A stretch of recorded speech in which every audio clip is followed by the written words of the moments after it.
It's Colin coming to you with the deck profile.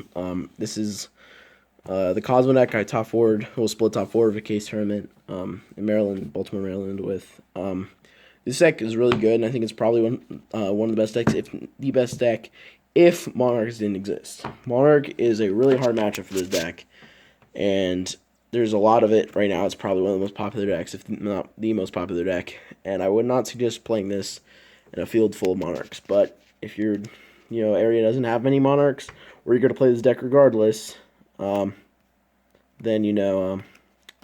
just beware. You can play this. It's a good deck. It's just you got to make sure that you know what you're getting into with the Monarch matchup. So, sorry, I don't have a tripod because I literally looked around my house for 10 minutes and could not find it. So I'm sorry about that. So you just have to bear with me. Holding it, I'm doing everything one-handed. So 3 tin can. This card is literally the deck. You try to resolve tin can as many times as possible. That is how you win. 3 Dark Destroyer. This card's nuts. What people don't really realize is that a lot of times you Dark Destroyer, obviously decent players will know, but newer players are not as experienced. You pop Dark Destroyer itself a lot to get anything out of the deck, because it can literally be anything.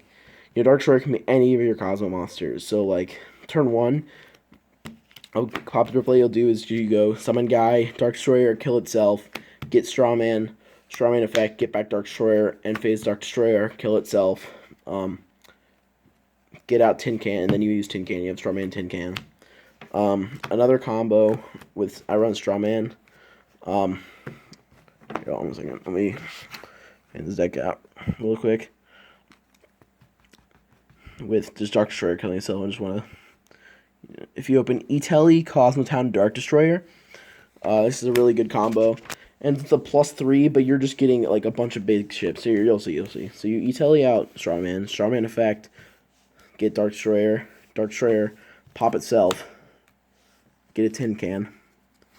And then you activate Kozmo Town, pay 200, add back Strawman effect, get back Dark Destroyer, end phase Dark Destroyer effect, get another Tin Can.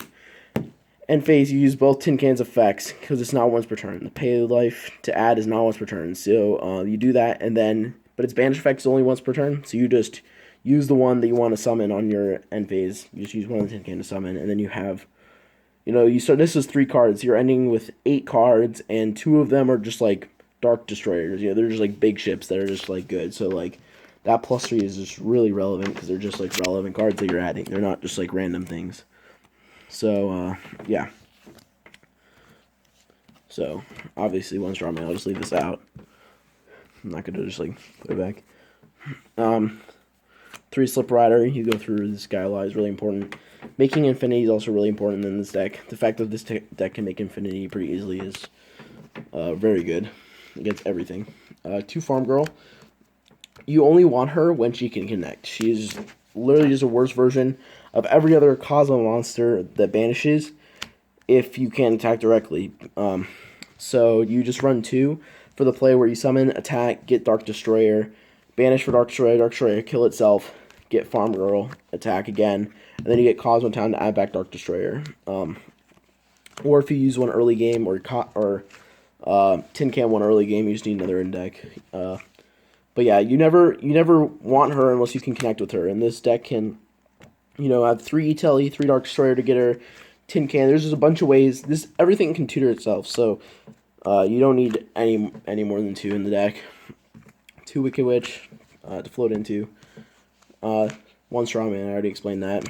1 Forerunner, and 1 Dark Eclipser. You just need these in the deck. They're very situational cards, mainly for Tin Can. If you need, usually your Tin Can is Dark Destroyer, Slip Rider, and then depending on what you need, or you can do Dark Destroyer one of each of these, but that doesn't come up very often because Slip Rider is really good. Yeah, that's it for monsters. Hand traps suck right now. 3 Upstart. I'm not gonna explain this. The times that you are gonna do exactly 8,000 is not enough to not play the minimum amount of cards in your deck. It's just important to always play that card. 3 Itelli. For Tin Can and sometimes Farm Girl and Strawman depending on your hand. 3 Kozmo Town. These cards really good. In most field spell decks, You know, like nowadays you run like 2 of the field spell and like 2 terraforming in a chicken game. So that way, if you open multiples, you can like add chicken game, activate it, draw a card, and then play another one. But with Kozmo, you actually need all 3 Kozmo towns in your deck because it is a resource in your deck. And so at the point where you have to run 3, you don't want to run any like terraform or chicken game because you never want to open 2 of these. So um, since you have to run 3 of this, it's mandatory. Then you just you don't want to clog your hand with Cosmo Towns. So just 3 is good. No terraforming or chicken games or anything. 3 reasoning. Like I said, a hand trap sucks, so you get to run this card.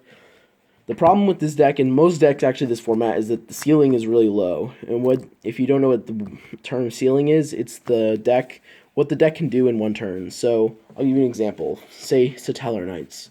They go summon Altair, activate effect, and you go warning.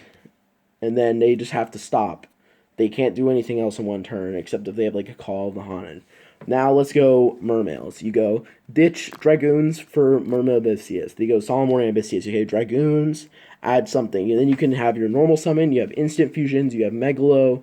You have a whole bunch of things you can do in 1 turn, like once they stop your initial play. So this deck, you go normal summon, Tin Can, activate effect, and they, Solemn Strike or whatever. Most of the time this deck can't do much in 1 turn outside of E-Telly, so you run this, so you just have more things to do in 1 turn, so you can just, win against back row or going second.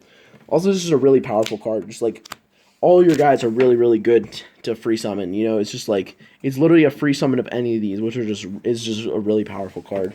And most of the time they're going to you should be calling 8 unless they've used like 2 Dark Destroyers already.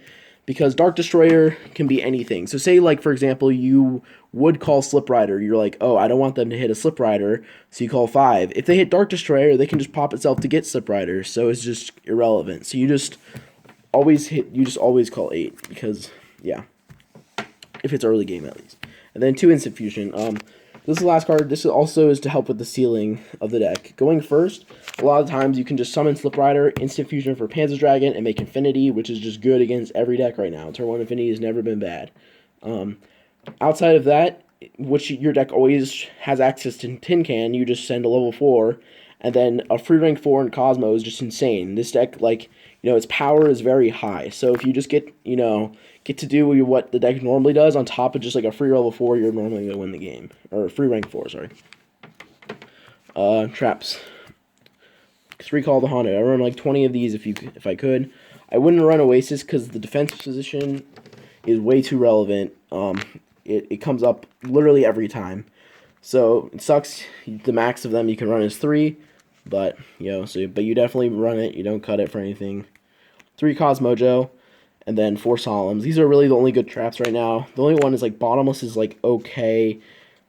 Sometimes good. Emptiness, I wouldn't suggest running at all this format because every deck is so good going first already that Emptiness is, yes, an auto win going first, but you're already so advantaged this format going first that you don't want another card in your deck just terrible going second. And if your deck you think is good going second, then you're running the wrong deck.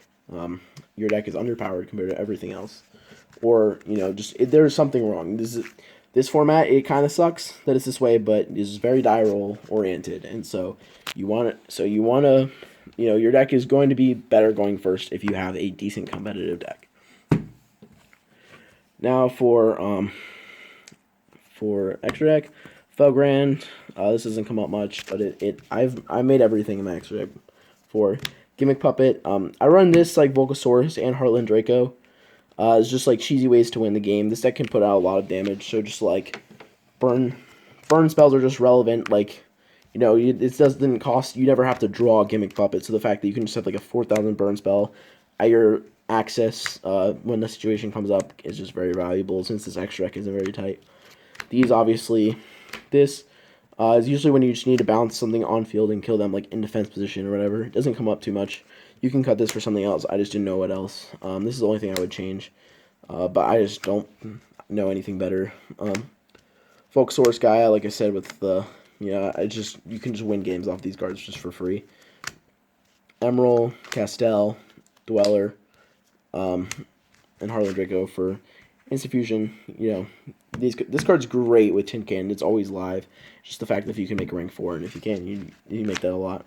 One time I did a really cool play. I had a Dark Destroy and Dark Eclipse around the board, so he was already messed up. But I just had a cool play where I went Strawman, effect, get back Wicked Witch because I didn't have anything else, and I banished Strawman for another Wicked Witch, made Castell, and then instant fusioned Norden, bring back Wicked Witch, make Emerald back 3 things, draw a card, drew into Reasoning, and then killed them. Yeah, it was funny. I was going to win that game anyways, but it was just funny. Norden, Panzer Dragon, instant fusions, then 2 Chimera deck for Cyber Dragon and Core. My side deck for the mirror match. That's it. 3 cores for the mirror. Yeah, you can Reasoning to this, so it's pretty good. 3 Veiler.